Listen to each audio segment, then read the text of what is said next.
welcome to episode 2 of the podcast. I'm Tim. I'm Dave. I'm co-founder of Western Warbow Society with Tim. Yeah. And we run shoots and do some living history displays as well. Yeah. So if you want to learn more about that, check us out on Instagram. I don't think we've got a Facebook page yet. But anyway, we sat down with Joe for the day and we spoke about many things, Dave. Yeah, bow making, obviously. Shooting heavy bows. He's very keen on heavy bows. Yeah. Because that's his jam. Yeah. And getting together with your friends, shooting bows and arrows, and enjoying it. It's good friendly chat. Yeah, learn a lot. fairly candid, fairly lengthy chat. Yeah. So Sorry about that. Buckle in, because you're. Hope you've got a comfy chair. Yeah. Maybe a hot drink. Yes. So we did the interview at the local pub here in Princetown, the Plume of Feathers. So I just want to say a big thank you to the pub, to Rachel and the team for putting up with us. So they looked after us really well. They were good enough to provide a nice warm fire to sit by, which was great. Yeah. Anyway, that's enough from us. Enjoy the chat with Joe, and if you want to see more of this, like and subscribe, and it's going to make us able to do more videos and more interviews with people like Joe. Anyway, enjoy.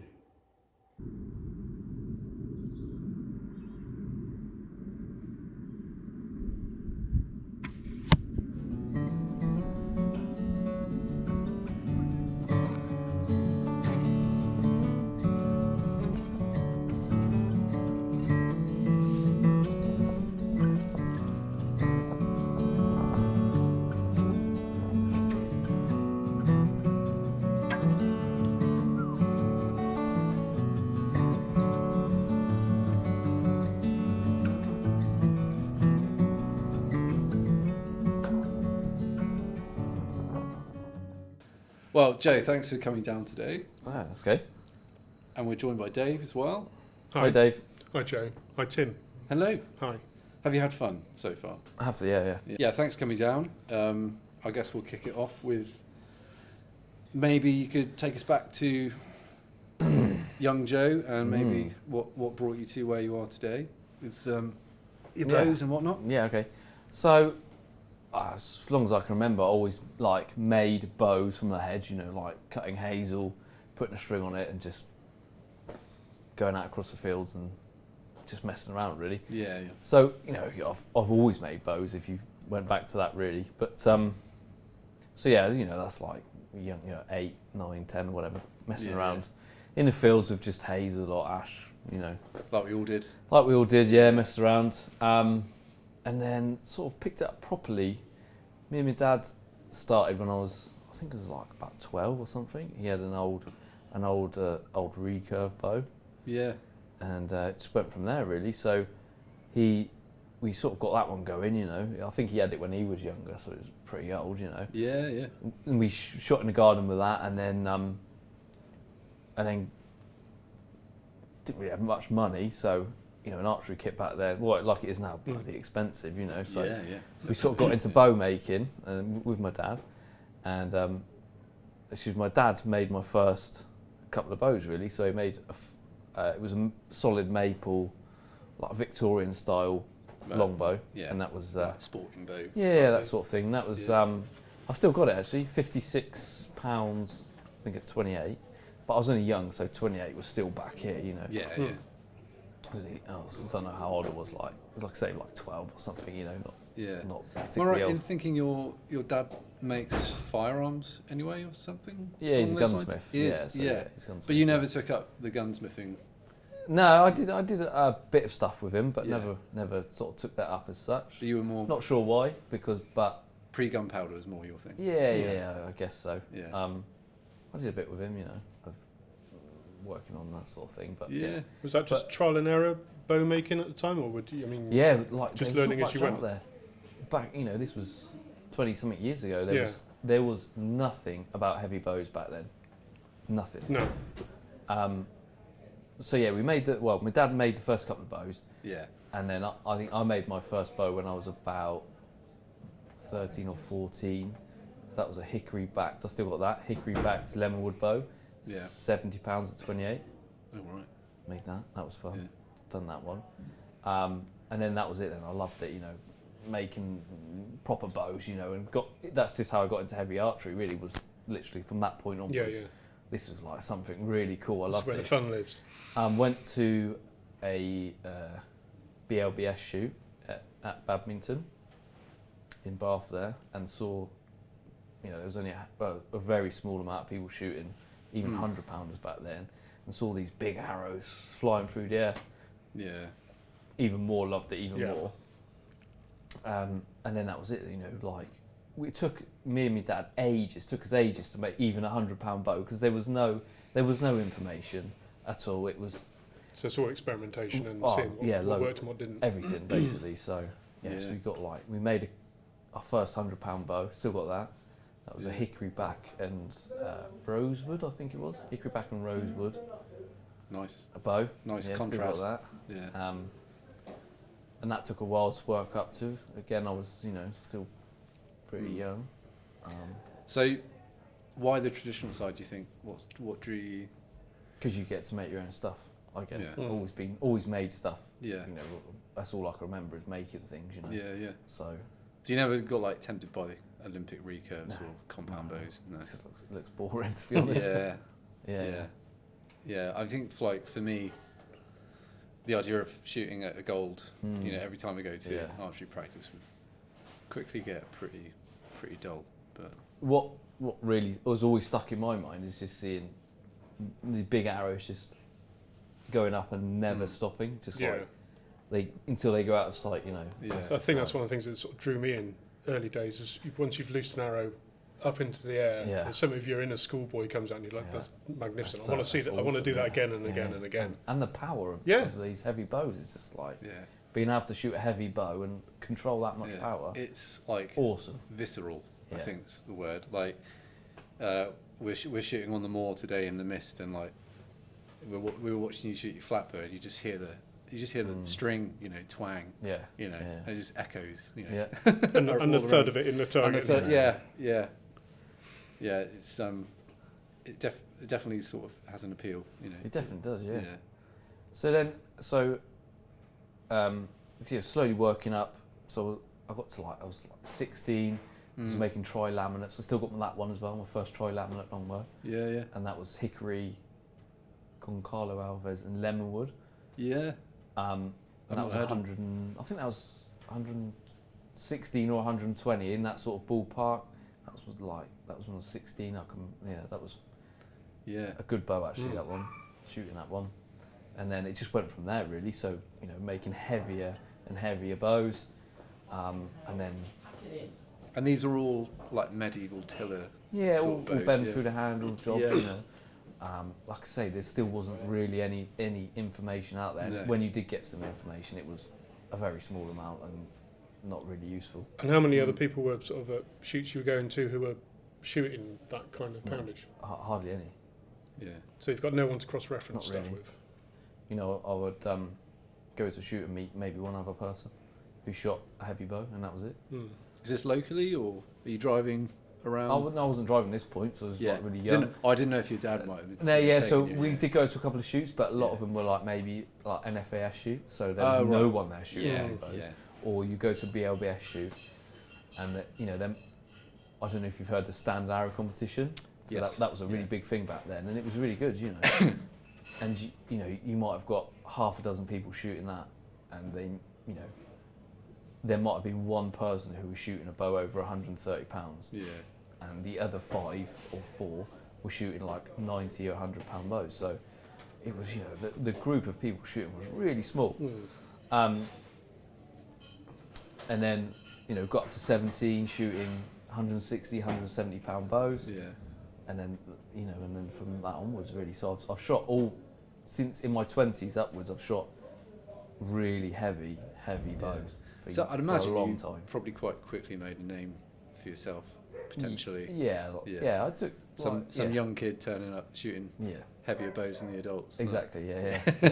And not just a lot heavier as well. Yeah. When you're 16 and you roll up to a shoot and can shoot, 120, 130 pound bows. Yeah. That's pretty Well, awesome as well. me and David just sort of getting into that territory now. Yeah. And we're a lot older than 16, you know. Yeah. Oh, so why do you think maybe you could do that? Where, like, you know, when I was 16, I mean, pretty still stick thin, but scrawny kid, you know. Yeah. Probably no chance getting anywhere near something like that. It's a hard one, but you know, maybe I just loved it, so you're always out there doing it. It's probably the main things. That's the thing with heavy bow archery is it's no good doing it once a week. Yeah. It's like you've got to be on it all the time. Maybe that, I know, you know, my grandparents, my gran and that were always really strong, so there's always been that strength thing. It's in the genes. Yeah, in the genes, you know, so yeah, I think, you know, the mixture of the two, you know. Yeah. Obviously loving it, so wanting to do it all the time, and then that sort of strength thing that's come through. And what were you doing sort of work-wise as well? Were you doing a manual job? Sort of in So 20s? when I got to, you know, left school and that, I was, well, to start with I wasn't. I was in like a spring factory. Right. Just did that, but I grew up in the country, so I've always been outside doing stuff. I've not been sort of one for sitting on my arse doing nothing, you know. Always been outside. And then it was sort of like onto building maintenance, so, you know, like a physical job after that. So yeah. So you're topping up your general strength. Yeah. But it's always kind of been there, to be honest with you. You know. So you're still making bows while you're doing this? Yeah. So when did you start selling them, like, per chance? Pretty early on to like friends and stuff, you know. You have a bow for cheap, you know. Whatever it is, you know. So I've probably always sold just a few, you know, not many, just a few. But were they sort of similar weights that you were shooting? So trying to build up a group of mates who were encouraging your mates to shoot heavy as well? Yeah, basically. So, you know, back then no one making heavy bows still. So, you know, everyone's always after a heavier bow anyway. So, you know, no one's making them. If they did make them, it was a huge amount of money, ridiculous amount. I guess you had Roy King around that time, and Pip used to make some. So probably the only two guys really doing it. Yeah. Not many other people. Yeah. It's probably only those two, really. Yeah. And they're, like you say, top dollar. Just a huge amount of money because they were heavy as well. Yeah. So, you know, and the expensive anyway, but then heavy as well, you know, just like double what they are now probably. Yeah. Yeah. Do you think like a lot of people will maybe put off by making heavy bows, like other bowyers, like a bit worried about it potentially, you know, because it was a kind of burgeoning field, I suppose. And also I think people are only used to making light bows, so they try and make a heavy bow in the same way they make a light bow. It doesn't work. No.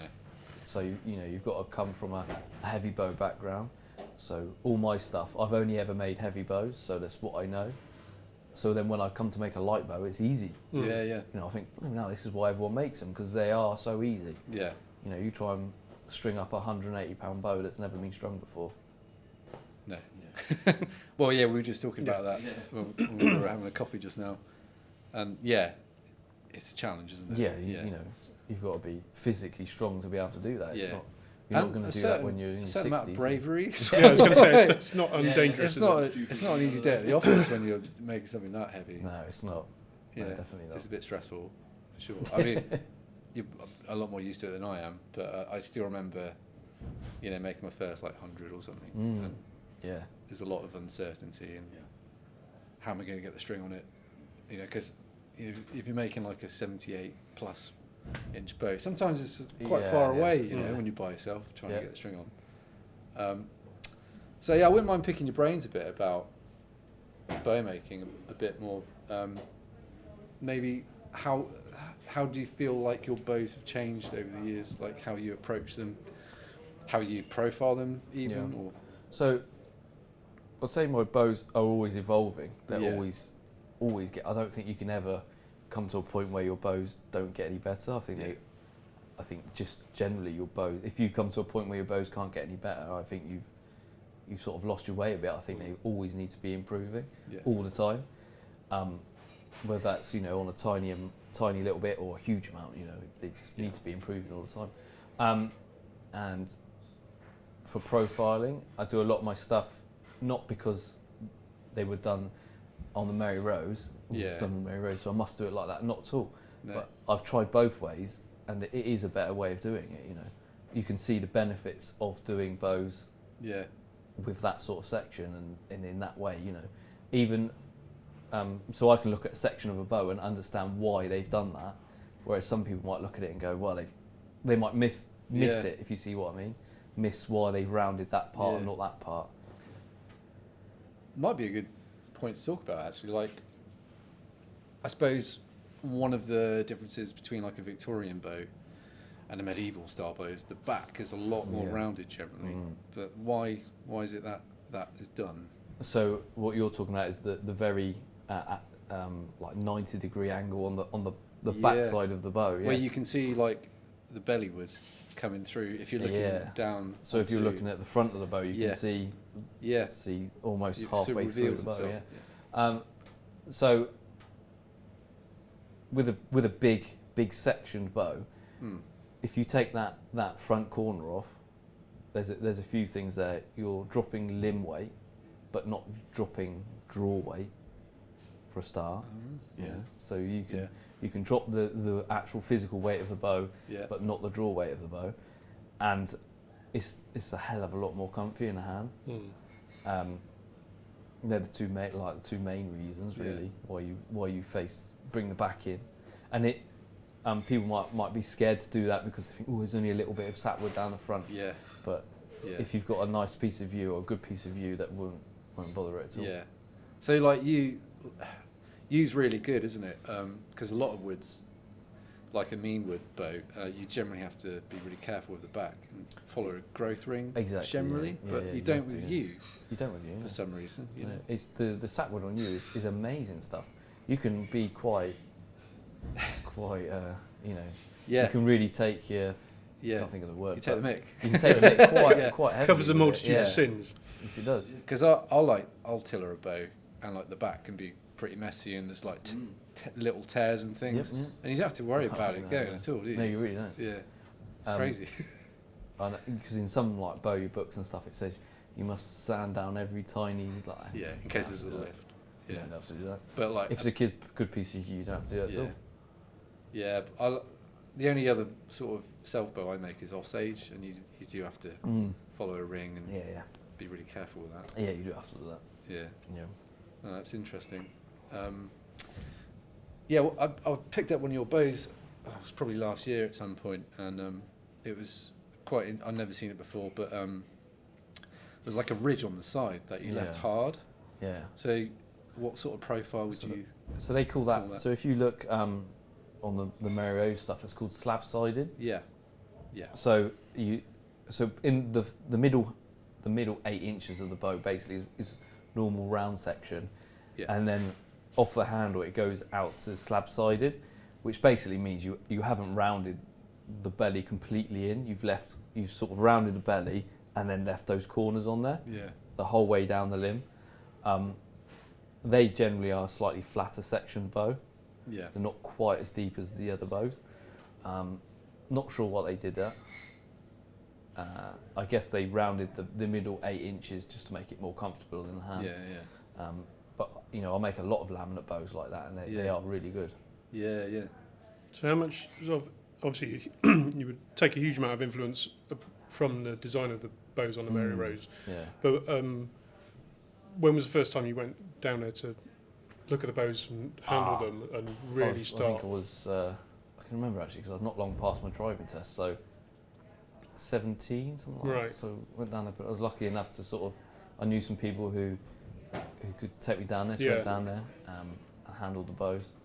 Or handled some of the bows, only about 6 or 7, but it was still like a massive wall. Yeah, with a real blow your head off moment. And did you sort of come away buzzing with different ideas, or had it completely sort of shot loads of things you thought were true out of the water, or you know, what were your immediate thoughts after? Yeah, so I got to handle some of the there was one really horrible knotty bow actually on the Mary Rose. I got to handle that one, and some of the most fantastic pieces of wood. Like at that point, I hadn't really done much with yew bows because just to get hold of a piece of yew was almost like now. It's still hard now, but it's way more easier now than it was 20 years ago. so it was just fantastic to see some actual bits of yew that were bows, and just to be shocked by the quality of these amazing bows. So I'd probably only made maybe 1 or 2 yew bows at that point, so not really anything to have any real judgment on. I'd done a lot of laminates because that's what was available really. So it was things like people get wrong now is like how thick the tips are and different. Like you'd seen the real articles, so you knew that the tips could be that small, and if you couldn't do them that small, why? There's got to be a reason why you can't do them. Because obviously and can be they are really thin, aren't they? Yeah, they are really. Some of them are really thin. And things like that, and how far they went in the knock, and all just And a lot of the knocks are pretty fine, aren't they? As well, the knock end of the arrow is really fine. They're really fine. And, some and of the those knock groove is also really pretty fine, shallow. Which would scare the hell out of me trying to shoot one of those. The thing that people get not wrong, I'd say, but those arrows were designed for one shot. You can make an arrow that small and shoot it once. Yes. But you can't make an arrow that small and shoot it 10 times. Yeah. Which is what we do with our arrows. Yeah. Like you've got your arrows there. Yeah. What are they? 10 mil knocks on them? Yeah. Yeah. So about that. Yeah. That's fine. But even that shot 100 times is going to start to put a lot of strain on the knock. Yeah. Especially when you're shooting. That out of a £150 bow. I heard, and this is from a reputable source, that on the back end of that knock, when it's shot, there's between half a ton and a ton per square inch pressure. Yeah. Which is. But what people don't understand is you've got when you loose the stress on that knock, but when you've got that in your fingers and you're putting 100, say your bow's 150 pounds, your fingers are also putting a hell of a lot of strain on that arrow. Yeah. Because of how your fingers get clamped together with the bowstring. Yeah. Because if you imagine your bowstrings now at that sort of angle, your fingers are being pushed into that. And it's 10 mil of wood. Yeah, exactly. It's only 10 mil. You can put a hell of a lot of strain on. Well, it's not even 10 mil there, is it? It's some of them are narrower. That, so where that string is, you're putting all that strain on that on that knot. Yeah. I've seen thinner. I've shot thinner. Yeah. So the Westminster arrows Yeah. is ridiculously thin at the knock end. I've seen you shoot parallel shafts as well. You know, whatever works, I suppose. So just exactly whatever works to get the right sort of spine, you know. Or the material. Yeah, all the material. Yeah. But yeah, the Mary Rose arrows are really designed to be shot once, maybe twice, and that's it. So you can shoot those arrows fine once or twice. If you're shooting them on a daily basis, you don't. Well, shooting it from a boat anyways, you're not going to get it back. Hopefully not. No. Yeah. So yeah, that's one of them. And obviously arrows like that go like the stink anyway.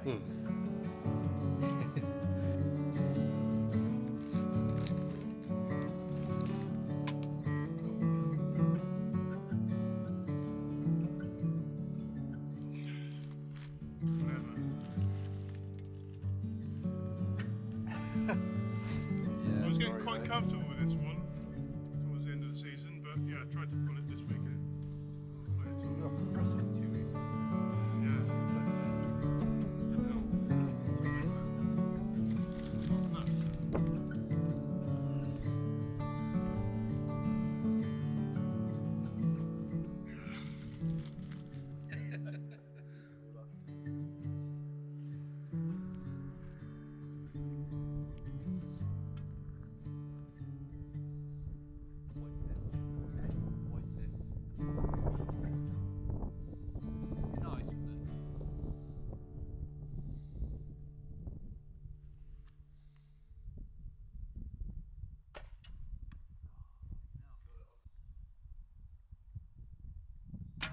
Like the bowyer's art is the tillering, really. I thought it might be quite nice to sort of just touch on that, and how you approach it, and like what you look for, maybe how you've changed how you do it. So with a medieval tiller, I suppose you could put them into two like camps. Really, it's like the full compass, you know, bending all the way through, and then you can do a more elliptical tiller. Generally, is the other one you see, and you sometimes call that like a whipped tiller. Just your thoughts on that? I'm not a fan of the whipped tiller, to be honest. No. I think the bows don't last very long. I think they shoot out pretty quickly, lose their draw weight. And that's because the outside's working too hard. Yeah, it's just working too hard when it's being drawn and when it's being loosed and stuff. Yeah. Whereas if you've got a bit more bit more moving in a handle, it just takes a lot more stress off the outer limbs. Yes. And the bows last a lot longer. They hold their draw weight longer. Yeah. I'm just really not a fan of the elliptical. No, you're not. I must say, I used to tiller them like that myself, and I did. Yeah. They just don't hold their draw weight. Yeah, at string all. follow. Yeah, you get a huge amount of string follow. Yeah. With them. Yeah. Not my bag at all. So you just all the way through, all the way as even as you can. But yeah, as even as you can. There is obviously slight adjustment, variable. The handle may be slightly stiffer on that. Yeah. But it's okay, But it's when you get it not really bending in the handle much, and then you get the real that the bow's just not going to last long at all. No. It's just it might not break, but it's just going to lose its draw weight really quickly. Well, that's about all to say about it, really. Yeah. Don't look great. I mean, you can't really teach someone to tiller. That's something you've got. I think a lot of people have to do their own experimentation as well. Yeah. You can't just go, I do this because he said it. Yeah. Well, that might be wrong. It might actually be wrong. Yeah. Go and experiment yourself and make your own bows and understand why that's not good. I think it's important, maybe to say to some people is so an English longbow is not a symmetrical thing. It's an asymmetrical limb design. Yeah. So the top limb is meant to be weaker than the bottom. So it does look different on the tiller, slightly. Slightly, yeah. Because one limb is actually shorter than the other. And like you say, you can't really teach someone, because you might put your top limb on the right hand side, or whichever way you do it. Yeah. And if you're used to doing it that way, that's the way I do it. I'd probably really struggle to tiller a bow mirrored, because I'm so used to seeing that picture. Yes, I know what you mean. Yeah. So when I'm tillering, though, I don't always keep one limb on one side. I do flip it around. You do, yeah. Just to check, because sometimes you can see something and you think, oh, that looks really good, and then you swap it around and you be like, what's going on? It looks rubbish. So I do. Yeah. So if you've got a bow and you're tillering, it looks nice. If you flip it round and it still looks good, you're good. But if you flip it round, it's like, hold on a minute. It's just all you're doing differently is swapping it around. Well, it shouldn't look different. Yeah. It should still look good. Should still have a slightly stiffer limb for the bottom and more weaker limb for the top, and you're still pulling it. If you pull it off centre, you're still pulling it off centre the other way around. So why do we tiller our bows with a weaker top limb and a stiffer lower limb? When you're shooting heavy bows, you put a lot of strain just below the handle, because you can't hold a heavy bow exactly like that. When it's 150 pounds on your hand, you're not going to be just holding it still like that. Yeah. You do end up sort of doing this slightly, so you've got a lot more sort of contact, palm into the bow. And if you had an evenly tillered bow, you'd sort of start stressing out the bottom limb, and it wouldn't be happening. It'd inevitably end up like chrysling or breaking or something. Yeah. So that's one reason. The other reason, it also helps with the arrow not smashing into your hand. Yes. Because your arrows, you have that, it up 1/4 of an inch. When you loose, it lifts off your hand and off it goes. Yeah. It's basically why. Yeah. So you can't switch your bow upside down, guys. No, don't. There is, not examples. What's the word?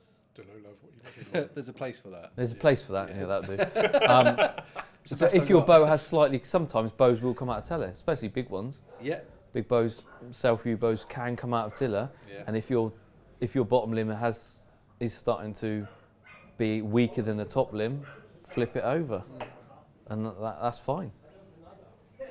So that's probably a good segue into what is a good bow in your opinion, and what's what's a bad bow? What like if you're buying a bow, maybe like what should you look for? What should you look out for? Potentially. So basically, a good bow is a bow that, when unstrung, has not got a huge amount of set on it. Yes. That's especially when it's new. Yeah, when it's new. So it should have. It should either be straight or reflexed when it's new. That's laminate bows. Yeah. If it's a self bow, you can have some deflex on it, but maybe like 1 inch maximum, no more than 1 inch. Yeah. If it's got 3 inches and it's a new bow, send it back. Send it back. It's not worth. It's not worth the money. And the so we're talking about the strong string follow, so it can't have lots of string follow. If it's a laminated bow, it should at least be straight, if not reflexed. Yes. Nicely. Not too heavy in the limbs, so you might have a really nice bow, but it might weigh 2.5 pounds in physical weight. It's just going to be a pig to shoot, hand shocky, just slow and really not a nice bow to shoot. So they're the two main things, really. Yeah. And just like fit and finish. Yeah, exactly. Look, it can't have any tool marks in it. If it's got tool marks in it, it's not been finished up nicely. The main thing I look at when I'm sort of looking or judging other people's bows is where the horn knock or the horn cap then fits over the bow, and where it meets the wood.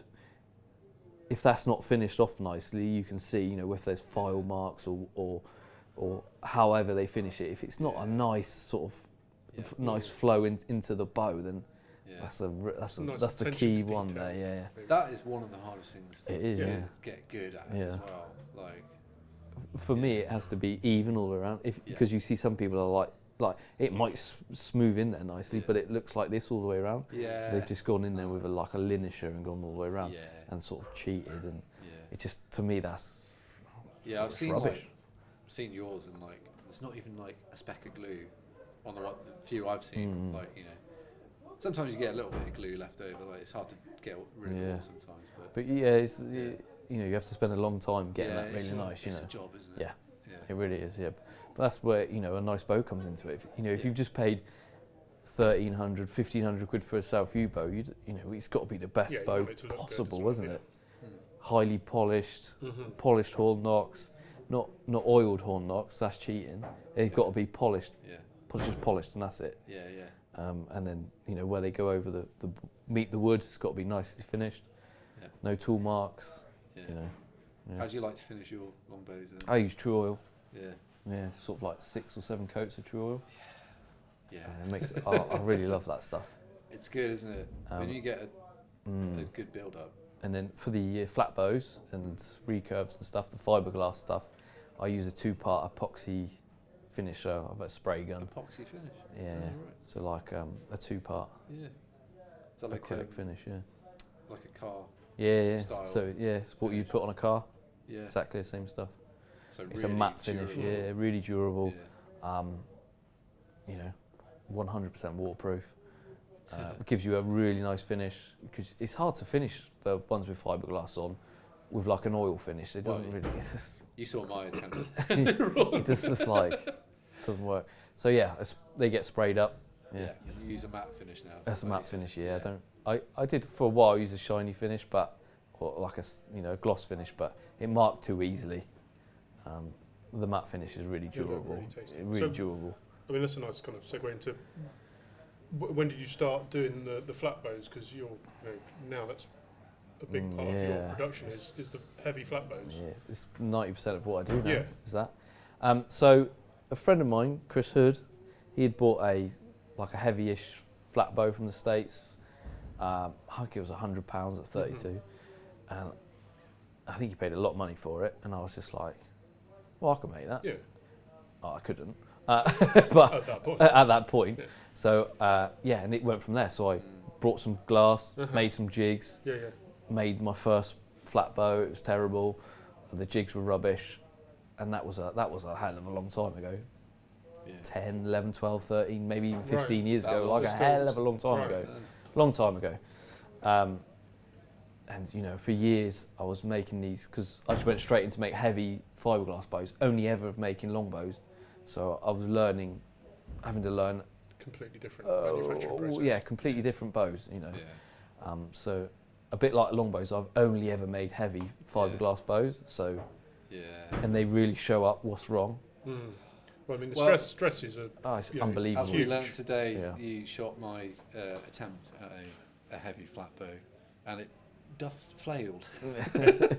Yeah, sorry about that. There's a swift That's demise. right. Yeah, maybe we'll get a clip of that up.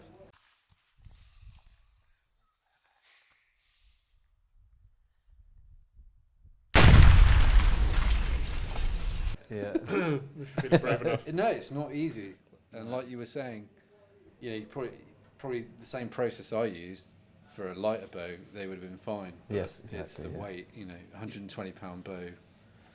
Yeah, and it's the tip gone. Yeah, the draw weight, so it will quickly show up if there's going to be an issue, and then, you know. So I've made so many fiberglass bows to start with that failed because each time I'd make one, there'd be an issue, and then I'd have to sort that issue out, or it might not be the issue; it might be something that I've done wrong. You know, I don't know. Yeah. But it took years for me to work out a good way to make a heavy, not a light one, because anyone can make a light fiberglass bow. They're easy. Heavy fiberglass. Can bow. we get? Dave's got a new flat bow today. Oh yeah. As of Joe, where's it gone to? You see over there. It's over there. Just so we can see what we're talking about, basically. Who wants to handle it? I think. Go on then. Yeah, let's have this. Beast. So yeah, this is so I made this for Dave, obviously, and it's 129 pounds at 32 inches, 69 inches knock to knock, so not particularly long. So there's a few sort of stress areas on flat bows that will show up really quickly, and it's in the handle area. Yeah. And that took me a long time to be fair, even now I'm still making them differently to how I did a month ago. Just really? Because just because I'm always learning every time I make one. Always make them slightly different, and like I said earlier, there's always room for improvement. You should never think, oh, that's good enough. So mine's better than your one. You know that that ethos has like brought you to. I mean, these are for a heavy glass traditional bow. Like, it's a peerless product. You know, no one else is doing it. Yeah. You know, exactly. and nowhere near your standards. Yeah. You know. So what I've done with these flat bows is tried to make them shoot like the best quality yew bow. So if you can get the finest quality Oregon yew and it be 150-pound draw weights at 30 inches, and you had one of these fiberglass bows, they're almost, it's slightly better, but almost the same in for performance. Yeah. Well, we can talk about yew in a minute. That'd be really interesting. So you know, and I don't do a shelf in them because I want them to shoot more like a longbow than a modern bow with a shelf in. So it feels weird with the shells, doesn't it? So you can shoot these all the time. They don't drop draw weight, which is a good thing. Yeah. You're not dealing with different spined arrows either, I suppose, without the shelf. Exactly. Yeah. So you know, they don't drop draw weight. So if you're still shooting this one at the end of the year, you haven't gone, I can shoot this 130-pound longbow, which isn't 130 pounds anymore because it's dropped 15 pounds. Now you're only shooting on, you know, whereas this is still 130 pounds 2 years, 3 years, 5 years later. Takes no prisoners. Yeah. So I think, I mean, you've said to me however long ago, you know, you can look at them like they're a training bow to get you up. You know, up the weights. Because like you say, I've just bought a 100 and whatever pound longbow, and like after 3 months, like, it's, you know, I'm really in it, but it's actually lost weight. Yeah. You haven't conquered it. Yeah. It's just it's like conquered you. Yeah, definitely. Yeah, you haven't got any stronger. The bow's just got weaker. Yeah, basically, which is no good to. It takes a bit of a shine off it, and then, it does, So that's why I made, or you know, like developed these, I suppose. Heavier flat bows, so you could do that, you know, and rely on them. So you don't just make flat bows, do you? No, I do the flat bows, and I do a recurve bow as well, which looks similar. much shorter, but obviously has a recurve in it. For if you just want to shoot that, extra 50 yards or whatever, you know. So that must add another level of manufacturing. Yeah. So problems and stresses and a lot harder to make than these are nice to make. You just cut them out, job done. But with the recurves, you've got to deal with alignment issues of the tips and everything like that. You've got to put a groove in the belly for the string. Yeah, you've got to do all of that. Yep. Yeah. So I've got one of your recurves, and it's fast. Yeah, they are nice to shoot. Savage. Yeah. What's it? I think. Did you chrono that one at like 225? Yeah, I think so. Yeah, something like that. Yeah. And it's only 111, pounds. Yeah. So I know you've got a heavier one than I've got a few heavy ones. Yeah, I've got 100. My heaviest one at the minute is 147 at 30 inch draw. Have you put that through the chrono? No, I haven't, but it is really, really quick. Really quick. really quick. But with those, they are really aggressive at the front. So the first sort of 20 inches is really aggressive on them. But then it's fine after that. Yeah. So they feel nice at the back end of the draw.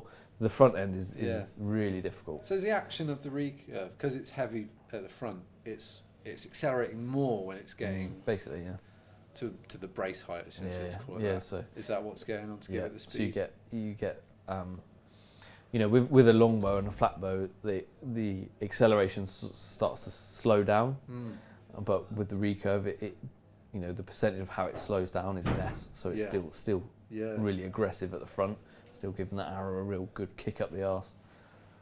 They're great bows. Yeah. I mean, we had to start shooting in a longer field, didn't we? Because your bow would spit the arrows well out over the other end of the hedge. Yeah, we'd normally shoot a field, but then it was a field and a half. Yeah. We'd have to shoot over the hedge. Yeah.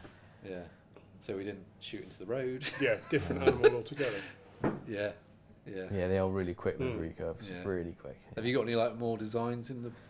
Yeah, I'm going to do a couple more different designs. Yeah. Maybe catering towards like more modern stuff, but still with the heavier draw weight. Because I think there's a market out there with sort of like pistol grips and shells and stuff. So I will do all that stuff. So you do the recurve, the flat bow? Yeah. So with this, at the minute, I just do recurve flat bow. There will be like a horn style bow coming. Yeah. Which would be sort of like max draw length, 34 inches. Yeah. And available in any weight. We actually said it's Gibbs Archery. Yeah, Gibbs Archery. Yeah. Gibbs Archery. Yeah. Gibbs Archery. Is it Gibbs Archery? Yeah. Gibbs Archery. Yeah. Gibbs Archery. Yeah. Cool. So like my bows are available in any draw weight up to if you want a 210-pound bow, I make a 210-pound bow. Yeah. Which you do make. Yeah.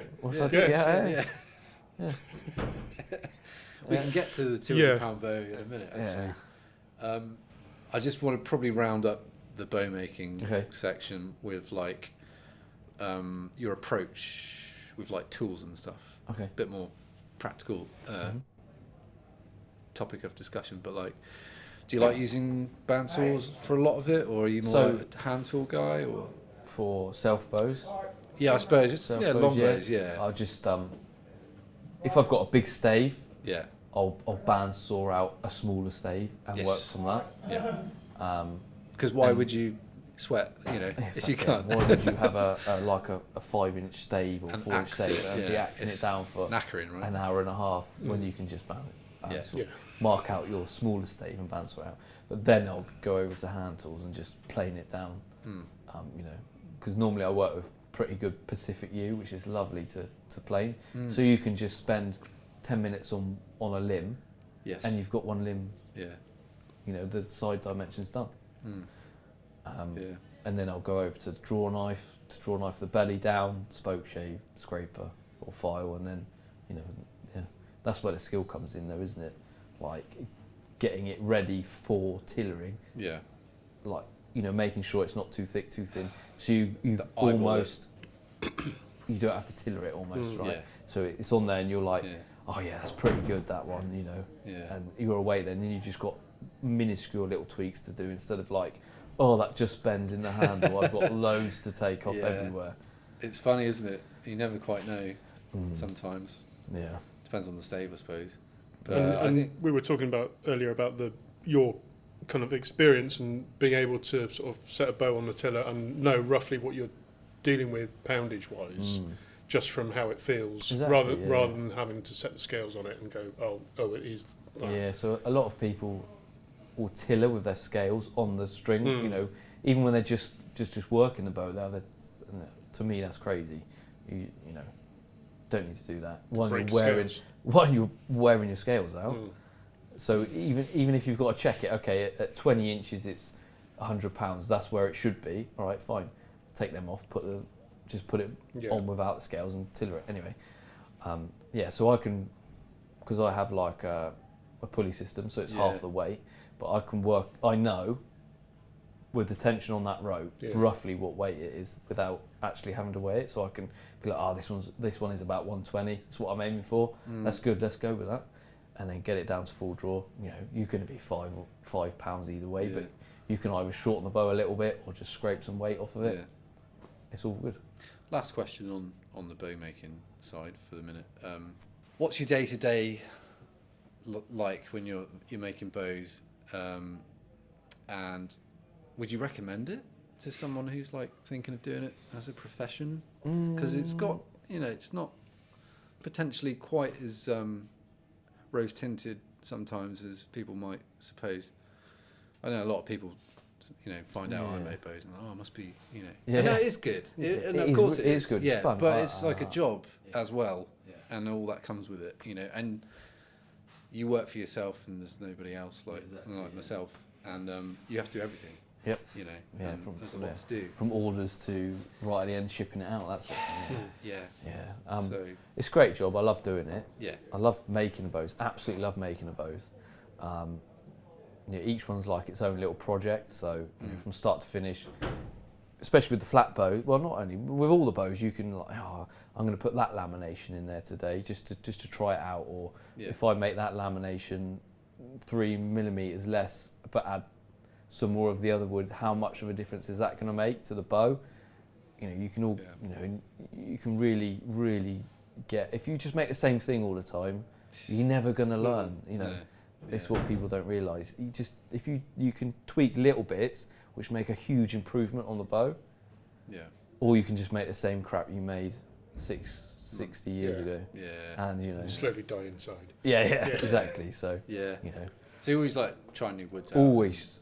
Not if it's not woods, it's just, you know, just tiny little tweaks to perfect the bow. Sometimes they're not good and you go, probably shouldn't have done that. I'll have to make another bow. Yeah. Or sometimes you go, oh, that was pretty good. Yeah. And it might not be like, you know, you've not made a bad bow. It's just... Oh yeah, it'll still be like, a really good bow. Yeah, of course, yeah.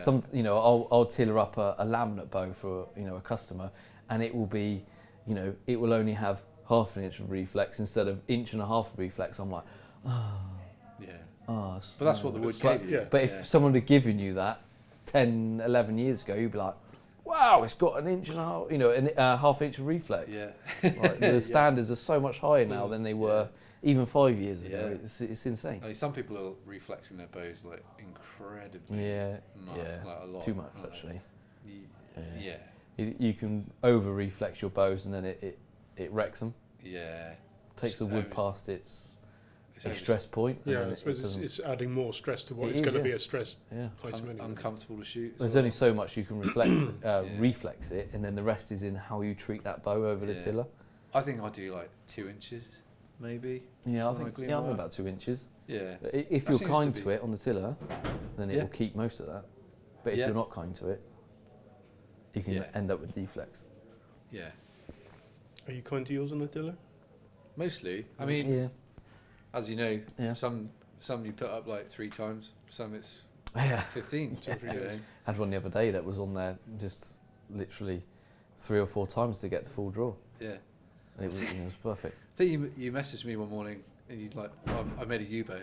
Like, what do you mean? Like, in the morning I'd made a U-bow from start to finish, and it's like, they can be that quick. It can be that quick, but not, you know. But what, you know, and then people are going to hear that and go, why are they 1,500 quid? Well, they're 1,500 quid because the wood is so expensive. Yes. Or ridiculously expensive, and they're not all like that. No. You know, God no. They're not all like that, and some you might buy, you know, staves are 350 quid, and it might be no good. Yeah. you might not get a bow out of it. So and you've got to warranty it. Yeah, exactly. Yeah. And arguably maybe use more susceptible to problems. Yeah. Maybe. It's a self bow, so Yeah. Natural material. and it's hard to get. Yeah. That's the other reason as well. Yeah. And they just take a lot more thought. Yeah, they do. Generally, don't they? You got to plan them out a bit better, ain't you? The stave, you know. Well, so you were saying, it's more of an art doing a self bow than a laminate, because it's. I think a laminate's more of an engineering problem than a self bow. I think you still got to have a bit of an eye with a laminate, because you can make a laminate bow, and it'd be really good, but it look ugly. But you can have a laminate bow that looks nice, can't you? Like a beautiful laminate bow and an ugly laminate bow. Definitely. You know. Yeah. And whatever woods are in it, it can still look ugly. Yeah. But it's generally down to fairly small details. It is, to people who don't know. Yep. But you know. Yeah.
Why? We know that because of OTC, but yeah. So and all of that. Poor old bugger. So regards you wood, I mean it's the premium bow wood, but do you have a preferred? I mean you've got you from the Pacific and you've got European. Yep.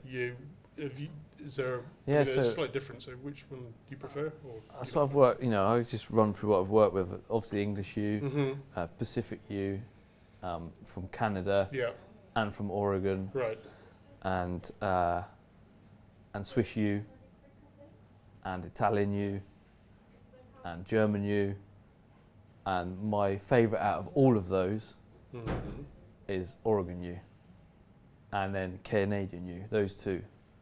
Because they're light in the hand. Yeah. Also, the staves are just so much cleaner when you buy one. Like that was my understanding. Not being a bowyer, of course. No, but, no. I've had some really clean Swiss yew. Yeah. And actually, again, that's quite light in the hand, but it's just not as flexible then as sort of like the Canadian or Oregon yew. Those are really my two favourite yew woods. English yew is really hit or miss. Really hit or miss. You can have a bit that looks really nice and it be just blow into 1,000 pieces full. I don't know why, because it looks perfectly fine, but why is it broken? I don't even know why. Yeah. And it's got to come down to different climate, hasn't it? Really. Well, it has to. Yeah. I don't know. Italian yew definitely serves a purpose. It's really good. Really durable, really. It's robust. Robust. Yeah. Hard to break. You can't break it. Yeah. It's just really heavy in the hand and always full of knots. Yeah. That's why I steer away from it. Yeah. I do have some Italian yew staves. I just don't use them because I can't be bothered to work around knots. Yeah. That's basically it. It's character. Yeah. It's character. Yeah. But I suppose Well, they do slow you down. They do. Yeah. Yeah, it's a lot more sanding But I do like the Italian yew. Yeah. But my most, the favourite is for the European Pacific stuff, though, yew, basically. the Italian might be a bit better. Yeah, but maybe. My fastest bow is probably is probably it's a bit of a fight out between. I've got a £160 Swiss U-bow and a £160 Pacific U-bow, and they're pretty evenly matched. Actually. The Swiss one, is that the one you shot in arrows versus armour? It is, yeah. And that's a nice quick bow, isn't it? Yeah. You know, to shoot an 85-gram arrow at 183 feet a second. Yeah. That's pretty quick. That's quick. Yeah, it's really quick. Yeah. You made me think about that. Well, I call it a flight bow. The bow you made for Al. Yeah. That he uses for flight. Yeah. It's absolutely stunning, and that's a piece of. That's Canadian U. Yes. From Jamie. It's beautiful. Yeah. I don't think I've really actually good bow. seen a nicer looking U-bow. It's really nice, that one, It is isn't it? And it's gorgeous. fairly light, isn't it? Oh, It's one- incredibly light in the hand. Yeah. And the sound that Yeah, it makes yeah. when that arrow comes off. Well, actually, I've never heard I tell you what, anything like it. that is partly the bow, but that's also because Alistair is actually he is really good on his loose. Yes. So it's if you've got a bad loose, you'll smash into your arm guard and that string won't vibrate. Yeah. But if you can get your loose right and your hand position right, the string will come forwards and won't even touch your arm guard. And as the arrow leaves, you'll get that nice vibration off the string. Yeah. Whereas you can tell someone who is quite like a novice then at shooting, because when they shoot, the string will just smash into their arm guard, and then that upsets the arrow and all that sort of thing. But Yeah. so it's partly to do with the bow, but It's partly nice. to do with Alistair's good loose Yeah. as well. I've got a clip of him shooting that.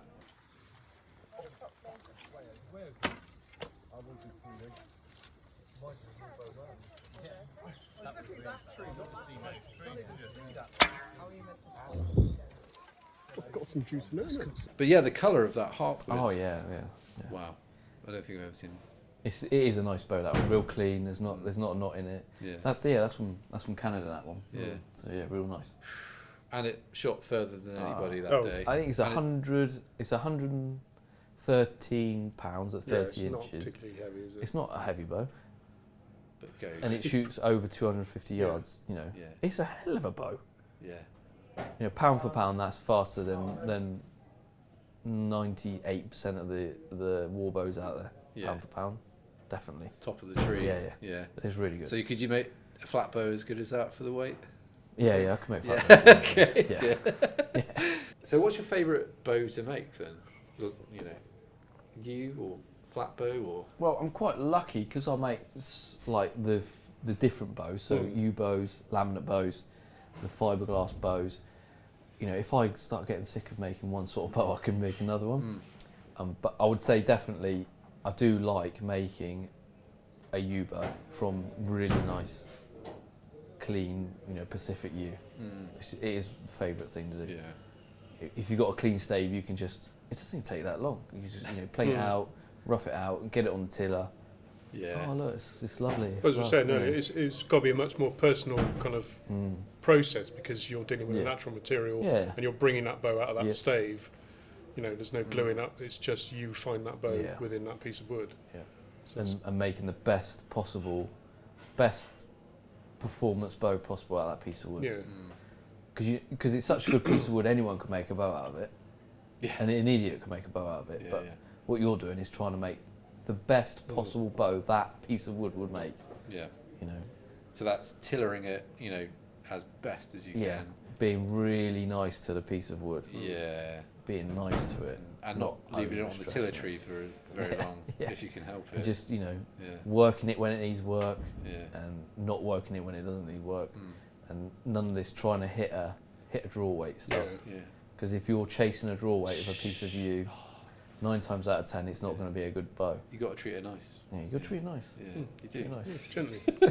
So your bow rack at home or your pile of bows at home. Yeah. I mean, for one, how many bows do you have that you shoot? And you know, what are your favourite bows within that? I mean, do you have a ridiculous amount of bows? Or I have so many bows because like you can't throw them away, can you? No. You know, so I've got bows I made, like my first bow that I made. Yeah, and, sure. you know, all the Yeah, yeah. I've got all the ones that have never broken ever. So I've got a bundle in the loft. I've got, you know, and I've got my bow rack with all my real nice ones on it. Nice. So when they do the So, Joe like, Gibbs I've got, like, museum, yeah, I've in the probably end- got like 70 bows, yeah, probably. But most of them are ones that I would never shoot any of the, I've got about 5 bows that I shoot, and that's yeah. I it. was going to say when you've been shoots with you, it's the same. Yeah, it's the tends to same be ones. Yeah. And then you'll go away and you'll make another 3 brand new ones and Yeah. post them on. Oh, I've just made this for me, Yeah. and I've made this for me. So Yeah. okay, all right. So at the minute, because it's winter, so I'm not shooting like overly heavy. Yeah. So I've got a flat bow that you saw today that I'll shoot. I've got a 144 pound flat bow that I shoot, and then a 147 pound recurve that I'll shoot. That's about as much as I want to shoot in the winter, to be fair. Fair enough. That's it. Yeah. Mm. Oh, it was cold today, wasn't It it? was very cold, yeah. So It's borderline unpleasant. it's probably below 0 degrees Celsius. It had to have today. been. Yeah. Certainly My ears felt were with about that to fall wind, off. yeah. Yeah. So we didn't shoot for very long, No, but no, it was good to get out. it It was. was good to get out. Yeah. But it's also good to come inside to the hall as well. Yeah, Definitely in this was. pub, Yeah, it yeah. was very nice. Come to the pub. When do we go to the pub? So I mean, we could probably talk about shooting a bit then, really, and the warbow shooting culture as it stands in this country, which must have grown immensely since Yeah, it's you picked up. started. Well, it's just So- you on your own. Yeah. So when I started, there was like Yeah. no Yeah. one doing it. Maybe like a half a dozen guys at most, and that's at most. And that was like that for years, and then I don't know if anyone's heard of it, but the EWS started, Yes. set up, and then it picked up a lot then, because there was sort of somewhere where people could and find out about it, Yeah. go, And there's what heavy sort of date are we talking about? Because I mean, bows. I suppose- Like 2006, Right. maybe. so you've got the internet involved, and you've got Yeah, the groups internet. There was a and- forum and yeah, stuff.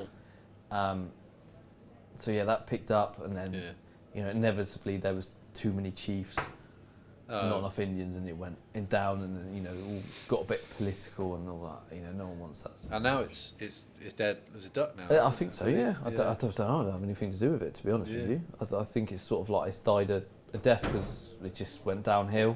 Yeah. Which is a real shame. It's a shame. Yeah, there's a lot of information there, but then again, it was information now that's 10 years old, so yeah. it's almost And new shoots, new groups have grown up. So now that, like, if you compare the bow now to what it was 10 years ago, it's not even twice the bow, it's like 10 times the bow. Yeah. Yeah. Yeah. The bows now are so much better than they were even 5 years ago, I would say. Yeah. And people are shooting heavier now. People now are shooting. It's so great. Do you know what I love to see is people shooting heavy bows. And I know a lot of heavy bow archers are like, oh, I'm the only one that can shoot heavy. I'm the opposite. I'm like, mate, you've got to shoot a big bow. Come on, I can see it. Yeah, you're annoyingly encouraging. I love. Do you know what? If I can see people who are like, who I think, if you really try, you could shoot that. Yeah. And it almost irritates me when I see people Underbowed. or not putting 100% in. I'm Yeah. like, come on, if you just put a little bit more effort in, you'd be there and you could shoot that. I got to say, it's been really refreshing getting to shoot with the Cern Abbas lot and you and your buddies. Coming from like NFAS, which is not a very friendly environment in my opinion. It's competitive, isn't it? It's Yeah. built on competition. So And also, they don't like heavy bows. No, God no. So like we set that up, our little sort of Cern Abbas Archery Club, because we got banned from so many places for shooting heavy bows, and we're going in there and we're shooting almost top of the bunch out of everyone, out of target archers. It's not that we're shooting badly, we're shooting really good. We're shooting heavy and we're shooting good, and people don't like that. Yeah. So they ban you. Yeah. Well, they don't like those. No, that's not how it should be. Our local club, it was like the sky drawing thing, which I've argued with them for quite some time about, because I don't agree with why they enforce that. That's a problem in the States as well, isn't it? Yeah. It's more of a release aid issue. Yeah, it is. Yeah. Shooting indoors, because they have screens up Right. about where we're drawing, 45 degrees or whatever. And if you've got a release aid on it, it comes off. Yeah. I've never let go of a string. I think it's drawing. impossible to let go. I of a think it string. is. Yeah. I don't think I've ever seen anyone You can't accidentally a loose unhook that. It's the natural monkey grip. Yeah, It's just not going to. I do a deep hook, so like second knuckle in. I don't know. Is that what you do as well? Yeah, so I do a fairly deep hook. I don't know if you can see my fingers. You can see where actually the string lays. So you're shooting a heavy bow. You can't do a shallow hook on a heavy bow. It doesn't work. You can't tell me that you can sit 150 pounds on your fingertips. Nah, it doesn't work, mate. I think Dave does a.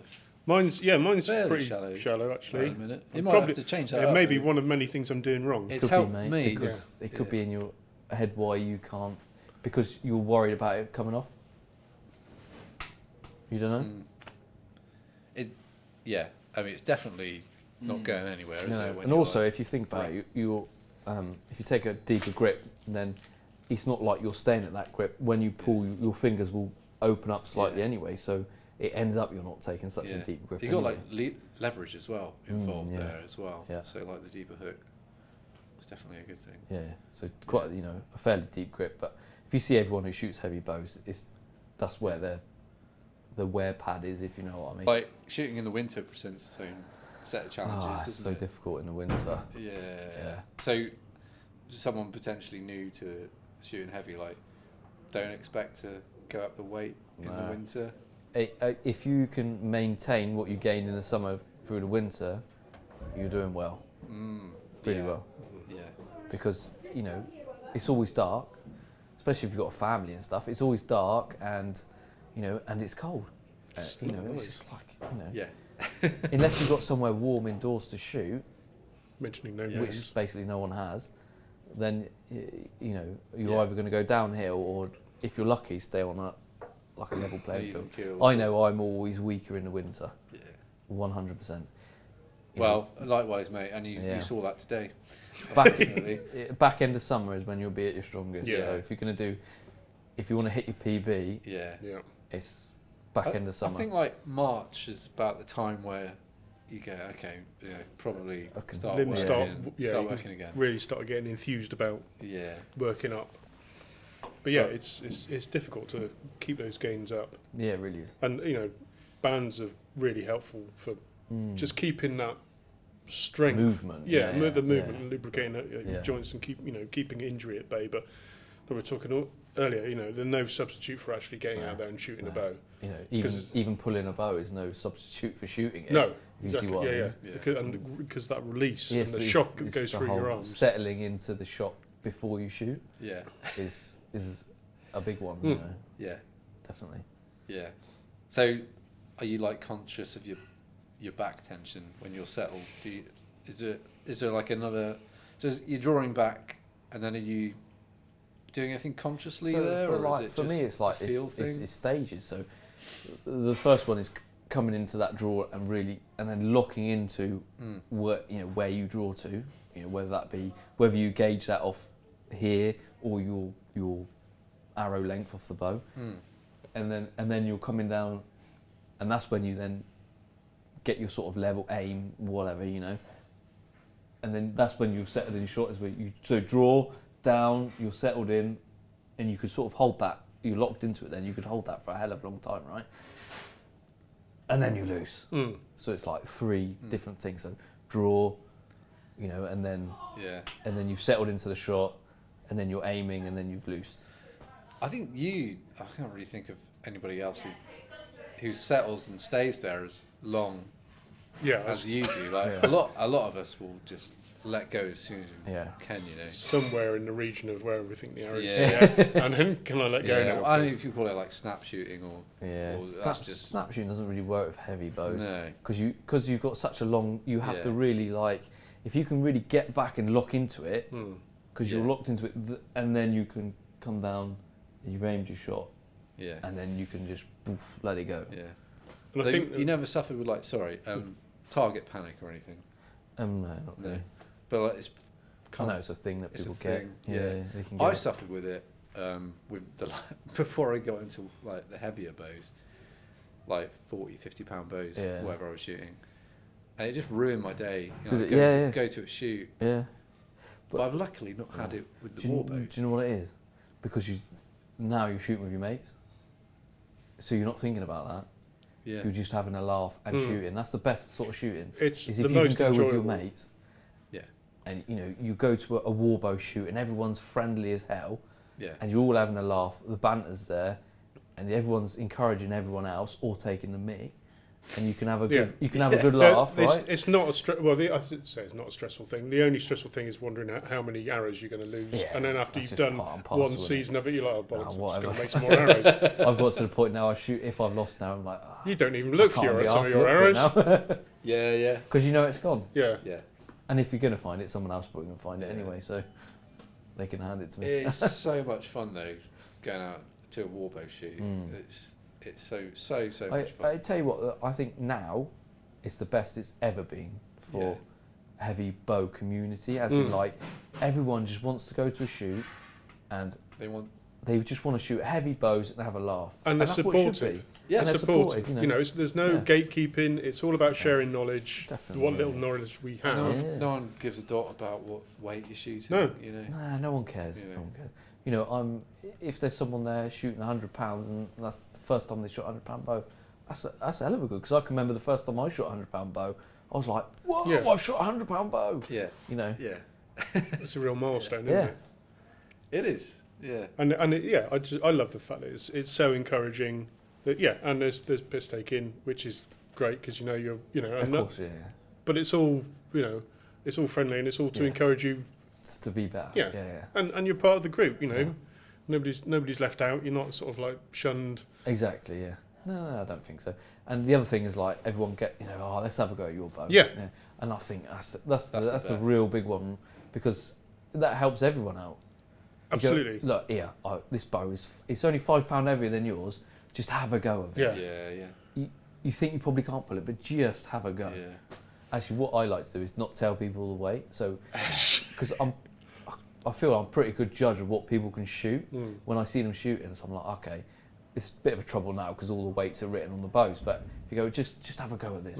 You know, it's only, I might even say it's a bit lighter. You know, and because they don't know the weight, they shoot it. It's such a head and then game. you go, now this bow is actually 100 and whatever pounds. You've just done your PB, mate. And they're like, whoa. But and imagine it's clicked in the head and now they can shoot it forever. Yeah, I imagine that would be a kind of similar thing to what had been back in the day shooting at the butts on a Sunday. Definitely. There'd be umpteen bows knocking around. Everybody would be trying each other's bows. Oh, that one's heavier than mine. I'll give that a tug. You know, and you're building your way through the weights into the bigger. And inevitably there'll always be someone who shoots like a heavier bow than everyone else. But surely that makes everyone else chase that and want, Bob, he shoots a bloody £150 bow. Yeah. And he can shoot the furthest. But it's amazing to watch, isn't it? You know, whenever we're like shooting, somebody's going to be shooting the heaviest bow, and they're going to ping an arrow across over the top of the hill, and everybody's standing watching, going, "That's amazing." There's no like, "Oh, I'm doing that next time." Yeah. You know, that sort of thing. You know. Yeah. No, the encouragement's just bloody fantastic. To be fair. People hand you bows like Alistair. I think at your Minton demo last year, he had a 130U. He's like, I would go, you know. And people aren't precious. People aren't precious about this kit, which is lovely. I think a good story was a friend of mine, Chris Hood. When he was working up the bow weights, he was already really strong, so he was already shooting £150 longbows, so really strong. Yeah. At the time, he wasn't a big guy, just like a bit the same build as yourself. Poor guy. But stronger, obviously. Poor guy. But he was shooting really heavy bows, £150 bows. And he said one day, he goes, my goal is to shoot a £170 bow.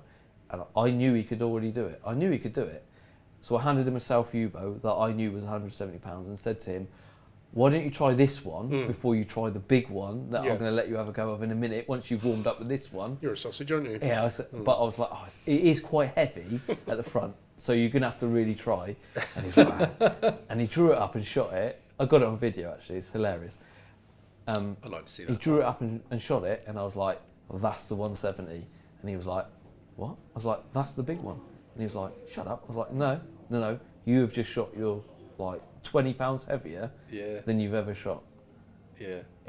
It's a hell of a video to watch. I can see by your face, you really you I take a lot of pride and fulfilling. Yeah, because I know the excitement behind being able to shoot a really heavy bow. You're it's into amazing. It is good. It's a real personal achievement as well, isn't it? That's one of the things I get from it. You know, it's about being part of with your mates and shooting with your mates, but also it's something you've achieved on your own. And the power being able to shoot that, the power behind a big bow is unreal. It's one of the lovely things we do. Sort of living history events, and lots of people, you get big lads rock up and let me have a go on it, and you hand them the bow, and they're like it's a scaffold pole. Yep.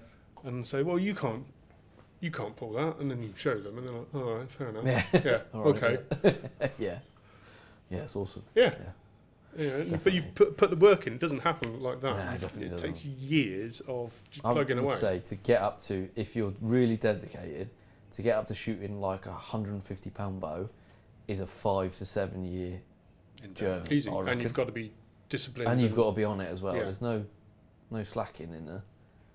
But that's a club that don't have many people in. What, 150 club? Yeah. Not many at all. Yeah. You should have T-shirts made or something. They should do actually. Yeah. That's a good idea. When did you get into that sort of territory? I was probably, I don't know. Don't say 17. Yeah, I was going to say about 17. Oh my god. Fair enough, Yeah. Joe.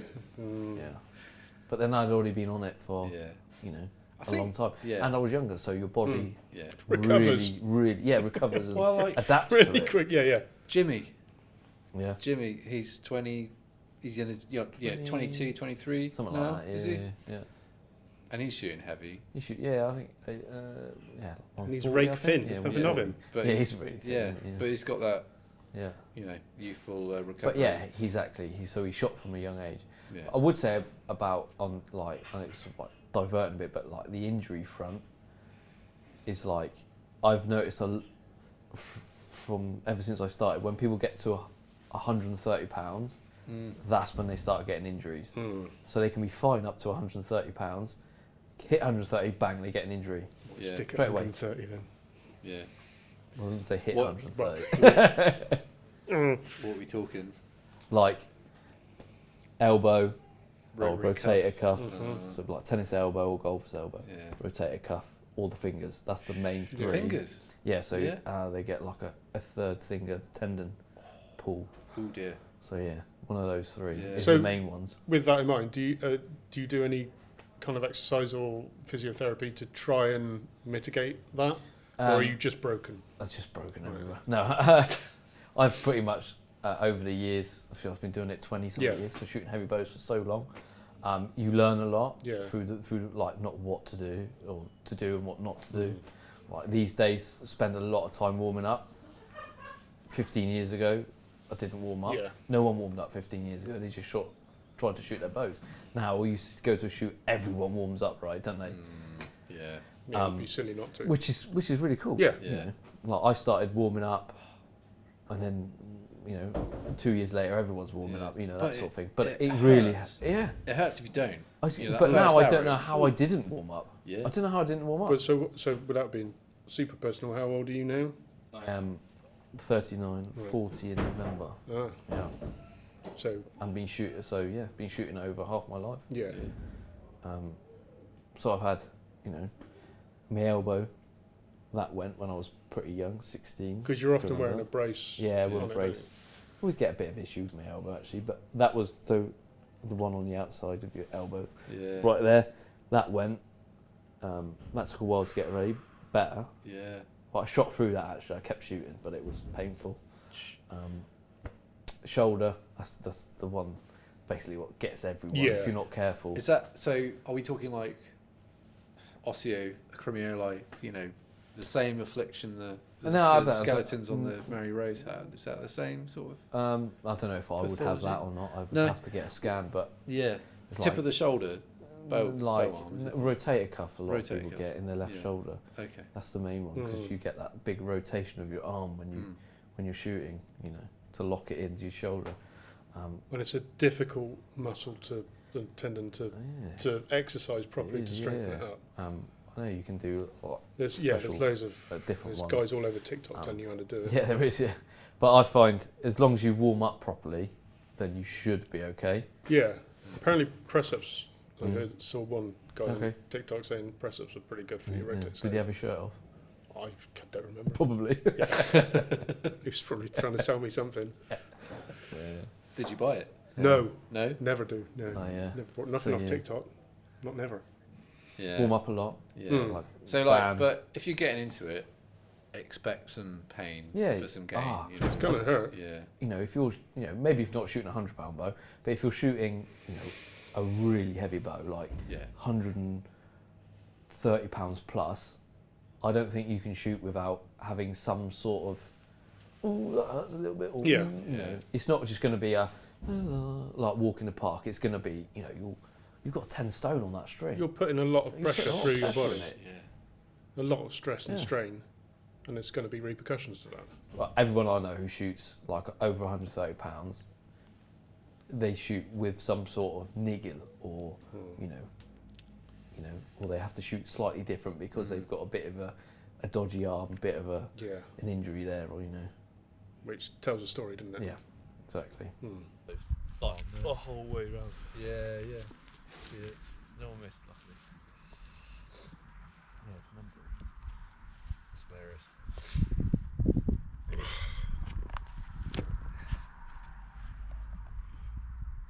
Right. What are we aiming at? This. Well, what? There you go. Somewhere in the middle of it. Just going to put that in the middle. There you go. Let's not put the other one there because it will draw your eye, won't Yeah.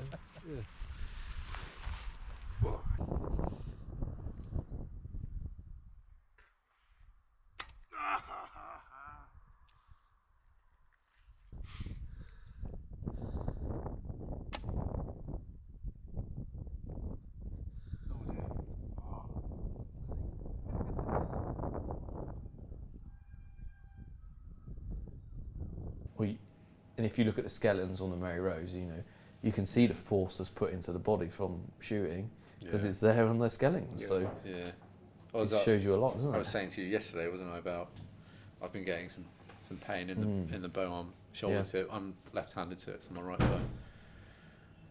I don't know why. You know, sometimes you think, well, maybe I won't get the same afflictions as these skeletons, but of course you're going to get the same. For sure, yeah, yeah, definitely, yeah. It's funny. Not a lot has changed. No, not really. But I mean, all you can do is like sort of rest it basically, and it's a difficult one between rest and then not resting too much. Yes. Because you rest too much, then you start to lose strength, and so it's it's always a fine line. That's my personal opinion. Don't want to get sued.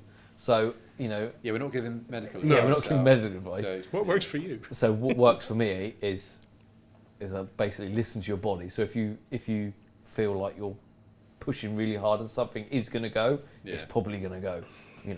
I see a lot of people really pushing it really hard, and it looks like something's going to go, and it probably is if you carry on pushing it.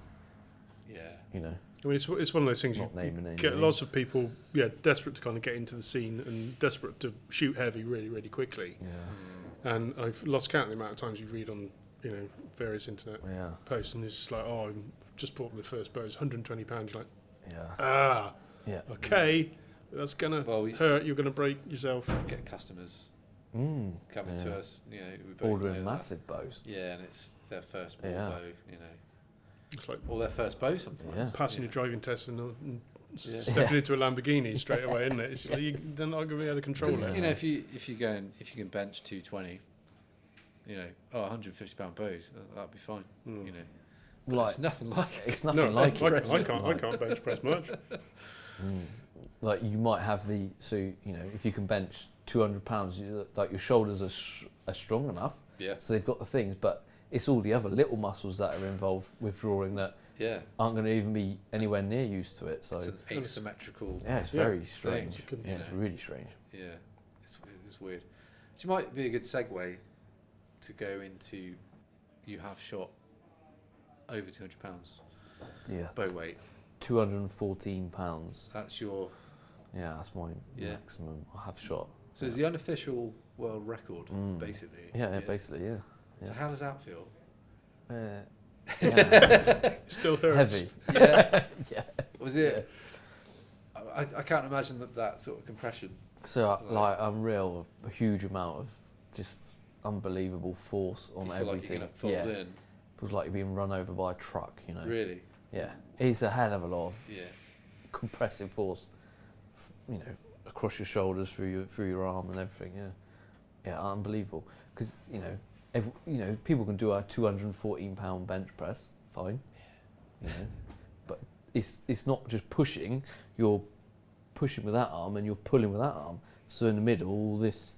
Yeah. You know, yeah, it's hell of a heavy. So, Unreal. Yeah. Yeah. You thought about maybe doing that officially at some point?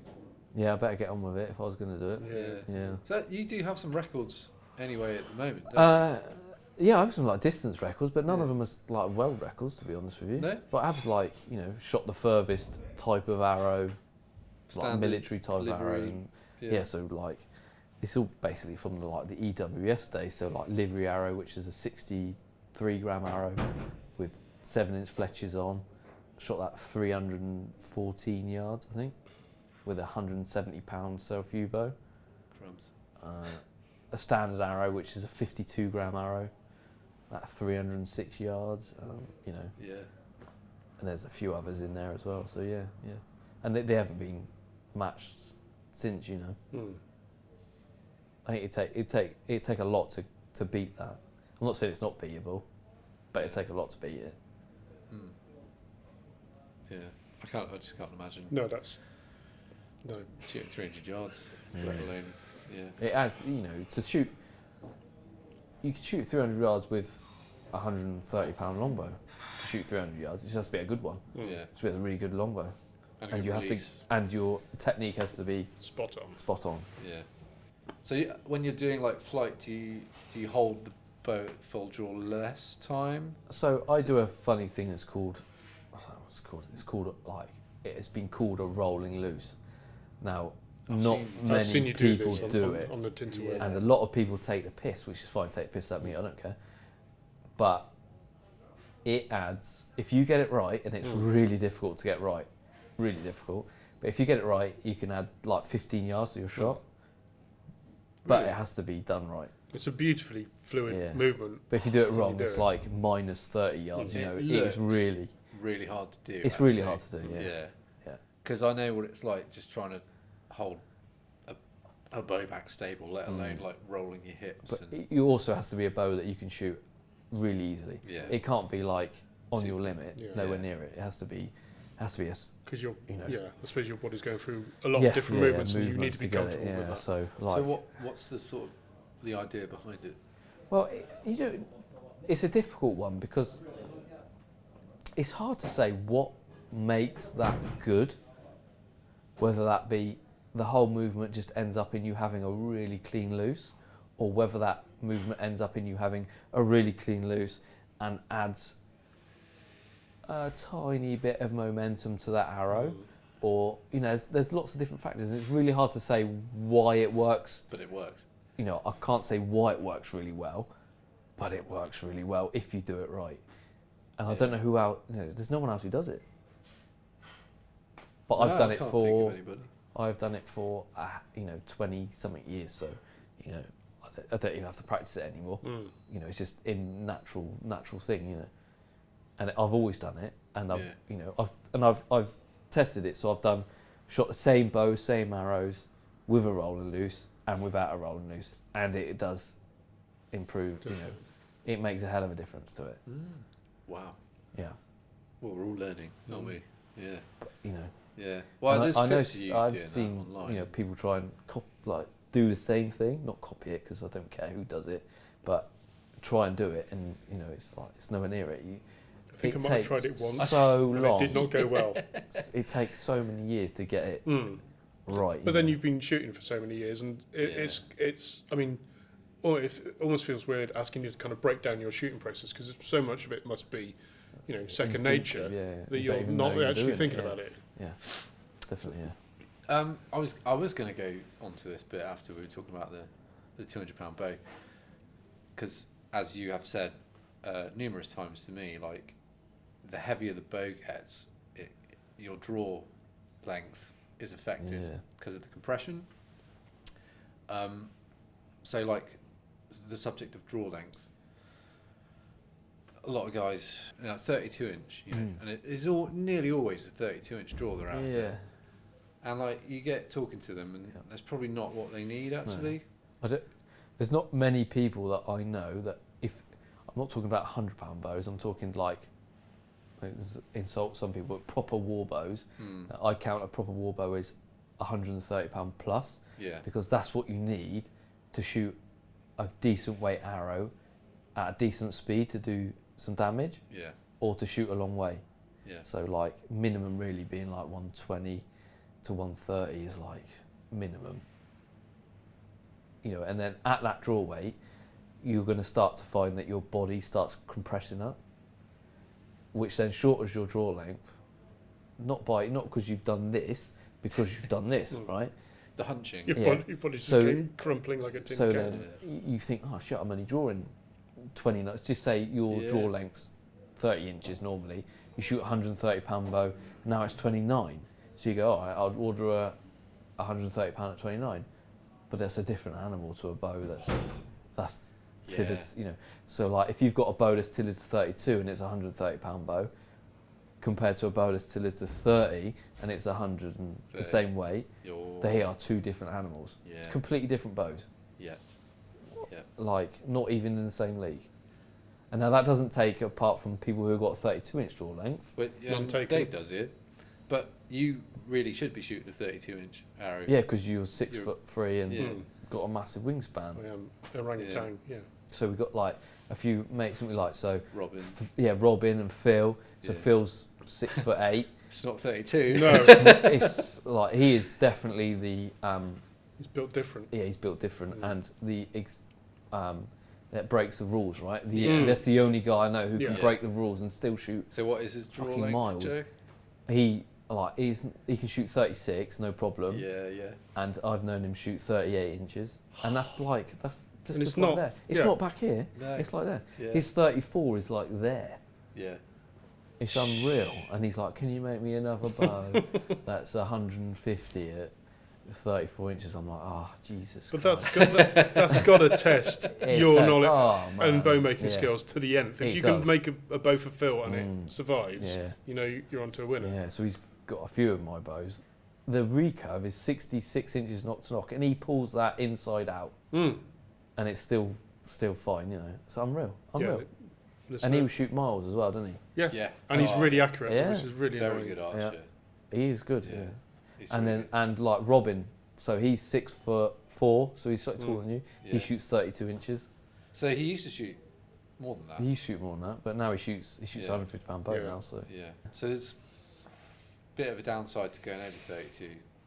Maybe not in Phil's case. I think basically, unless you're Phil, Yeah. like Don't bother going over the 32. normal person, like if you're 6 foot and under, you don't need to shoot 32 inches. God, You no. don't shoot 32 inches. No. It's rubbish. But if you shot 150, There's no way I'd still be No. at 32. you wouldn't be at 32. No. You'd be at like 31. So, Yeah. because that Yeah. compression. So I'm at 30. I'm at 30 inches with my draw. Hmm. I'm 5'10", which is probably actually quite long for me, to be honest. Yeah. I've seen you pull arrows, way past Yeah, your yeah. ear. But the heavier I go, the further I have to pull them back. Yeah. Mhm. But the two peaks on the Mary Rose were 30.5 and 28.5. Yeah. Well, that says a lot, doesn't it? Yeah. Yeah. So obviously everyone's either shooting 30 inches or 28.5. My brother, who's just like maybe 1 inch shorter than me, a slightly smaller build, but his maximum draw length on like a £120 bow is 28.5. So it all makes sense to me, to be honest with you. Once you start applying decent bows, decent draw weight, body compression, and all that stuff, the draw lengths aren't as long as people think they are. No. And longer isn't always better. Yeah. Yeah. Not in this case. Not in this case. Yeah, I think I spoke about this in a video I put up recently, and yeah, there you go. I mean, I might even drop it another inch. I'll see how I go. If I get up to 130 or something. So, mate Chris Hood, you know him. Yeah. He's 6'2", so an inch taller than you. He shoots 30, 31. Yeah. There's no shame. There's no shame. There's is no there? shame. No. And people think 28 here, but it's not when you're like 5'8" Yeah. and shooting a £150 bow. 28 is suddenly back there because you've got that body compression, and everything starts coming into play. So the hunching on the shoulders, like, it's more of a like this one's lower than that one, basically. But you see that a lot, I suppose. Yeah, if I struggle sometimes to get shoulders down. You need to like really engage the lats to pull your shoulders down. Yeah. And obviously, the heavier you go, the more you need to. Sometimes I have to talk to myself and go, I've got, you can get lazy and you have to remember to really engage certain muscles. So I wanted to talk to you about your forays into like living history, and because I've seen photos of you dressed up with period kit on, and you've done work with you saw Mike Loads and stuff. Yeah. So I mean, was that a big passion of yours, or was it just something that you kind of rolled into? Or? Well, like so, when I first got into heavy bows, like the main thing where you could shoot a heavy bow was at a living history thing, because no shoots let you shoot heavy bows. There was the BLBS. You could shoot a heavy bow at a standard arrow competition, but you weren't allowed to rove with it. Right. And that, that's it. So it was either shoot at home on my own or with my dad, who was like, my dad shot pretty heavy, got up to 120 pounds at 60 something years old. Wow. There's hope for me, so impressive. That's great. And apart from shooting at home, or it was like, well, I knew a few people who did living history, so I did that with them. That's why I did it. Good excuse to get dressed up. I think Dave wants to see you in hose again. Well, I'm not made of wood. These eyes aren't painted on. We should have all got dressed up. Maybe next time. I know a lot of people have got into archery from living history, but I was never really massively into living history. It was just an excuse for me to see some mates and do what I loved doing, which was shooting heavy bows. Yeah, I think that's a nice kind of thing for us as well, being involved in the historical side of it, but also it's mainly about the archery. It's mainly about talking to people about the archery. Definitely, and it's good fun talking about the history as well, but it's mainly about the archery. And people don't see these bows up close or being shot, and it's encouraging seeing how many year after year how many people are still fascinated by it. And it's the first time they've seen it, or they saw it last year and they want to come see it again. It's not something you see every day. What really impresses people is if you loose one up in the air, like for distance, they're like, oh, where'd it go? What? What? When you just shoot at a target like 10 yards away, it's like, nah. All right. But when you just go pew and it disappears, they're like, oh, okay. Which is, I understand now. and that's still a rarity, because there aren't many events where you can do that. Really, which is a shame. But it's great. Again, just seeing that thing fling through the air, and it takes seconds and seconds and seconds before it starts coming down. It's a real buzz. So you run shoots? So I run just a few, and mainly invite only, to be honest with you, because just because I don't want idiots there. Yes. So bit of a closed shop. Yeah, it's a closed shop, but that's all right. That's how it is, really. That's how we do it. When we do a shoot. There is a lot of warbow shoots that you can just turn up to and shoot, which is cool, which I go to. Yeah. I love them, they're brilliant. But where I shoot, I'm lucky to have that ground, so I don't want anyone there that's going to ruin that. Hence why it's an invite-only shoot, really. Well, it's taken us years to get a spot that we're doing one shoot a year, but we wouldn't want to jeopardise that. No, exactly. Either. So it's like friend or friend of a friend. You've been to you come to my shoot every year, don't you? It's bloody lush down there, isn't it? Yeah, it's beautiful. It's a real privilege to be. You don't even know you're literally in the middle of nowhere. Yeah. It's there's lush down there. So and you know that when you drive down the track. When you down the track, Where the hell am I going? So invite only, and but literally, if you're a decent guy, you don't even have to shoot a heavy bow. Yeah. No. It's just like if you're decent and not an idiot. What I love is the DIY aspect of it. Not to sound like derogatory at all, but targets that you know, something you've gotten out your garage or something. Yeah. Yeah. You've made something to shoot at. Well, everyone's shot at a 3D target, haven't they? Yeah. But no one's shot at like a bin lid hung off a tree at 300 yards away, you know. Or an old traffic sign. Yeah, or a like, mannequin dressed up with a breastplate. Or like a road traffic sign that fell in the car at 10 o'clock last night. You know, that sort of thing. You know. Yeah. Yes, I love shooting at that sort of shit. But people can just pick this up and do it themselves. You know, don't need to find a shoot. No. You know, it's very hands-on, isn't it? Make your own community. You know. There's loads of stuff online about making arrows. Yeah. Like warbow arrows. Like, no one's going to judge your kit. All that people are going to do if you go to a heavy bow shoot and you come along with your self-made kit is help you improve it. Yeah. There isn't like, oh, he's There's got no some crap kit there, look at that. It's like, oh man, like what you probably should do there is if you just do that, it will shoot a lot better, or, you know, that sort of thing. Yeah, there's a healthy respect for people having a go. And, of course there is, What I really enjoy is just the knowledge available, like when we go to like Minton or something. So there's like other bow makers, obviously. But people making, you know, the blunts and stuff, and why are you using that? And you know, and you're like, you never thought of that. There are fonts of knowledge to dip into, which is, you know, invaluable. Yeah, there's so much stuff because this, you know, this, I don't know, it's only another 20 years, but there's 20 years more experience now than there was, or 20 something years now than when I started, and there's so many more people do it, so that it accelerates, if you see what I mean. So there's like an acceleration all the time. So it's not just like 20 years, it's like 20 years plus 100 more people's 20 years, if you see what I mean. And just like, you know, you could probably work on that on your form or something. Yeah, you know. yeah. Not that anybody ever comes out and says that without you like asking. A lot of times, if you go to like a decent warbow shoot, people don't want to bombard you with, you know, people ask me all the time, you know, I don't want to tell anyone how to shoot, because if that's how you shoot, that's how you shoot. I can see you're probably doing it wrong, but I'm not going to tell you you're doing it wrong, unless you're my mate, and then I might take this out of you. But, you know, and anyway, who's to say my way's right anyway, you know, apart from, you know, shooting big bows and being able to hit stuff, you know.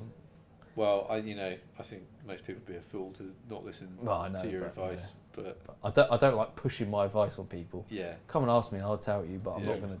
I don't want to push myself when I go. We have a lot of fun when we get together. Yeah, it's always good laughing. It's a good giggle. Yeah, definitely. Yeah. Highlight of the year. So you got anything in the works at the moment coming up? You might want to talk about? Or you're allowed to talk about? Wow. There's always stuff going on, Dave. So I hear on the grapevine. No, probably just like, you know, just the usual. I'm always trying to train to get stronger all the time. Yeah. So, you know, I'm hopefully working up this year. I've got another kid on the way, so that might hinder things a little bit. But yeah, there might be a few records coming up. Let's put it that way. Well, we'll keep ear to the ground. Brilliant. Well, thanks for coming down today. That's right. And I'm sorry about the weather and the mist.